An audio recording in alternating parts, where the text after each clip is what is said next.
Pemirsa, pemerintah bersama aparat TNI dan Polri mendorong peningkatan perekonomian masyarakat melalui sosialisasi ekonomi kreatif yang diharapkan mampu membuka peluang usaha baru, meningkatkan kesejahteraan warga, sekaligus mendukung terciptanya situasi keamanan dan ketertiban masyarakat yang kondusif.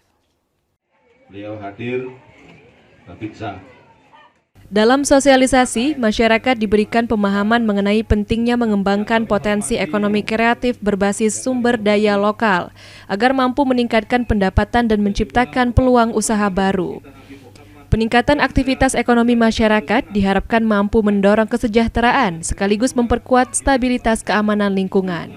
Diharapkan dengan sosialisasi ini, masyarakat semakin termotivasi mengembangkan usaha lokal, meningkatkan perekonomian keluarga, dan bersama-sama mewujudkan desa Tebing Suluh yang maju, mandiri, sejahtera, dan kondusif.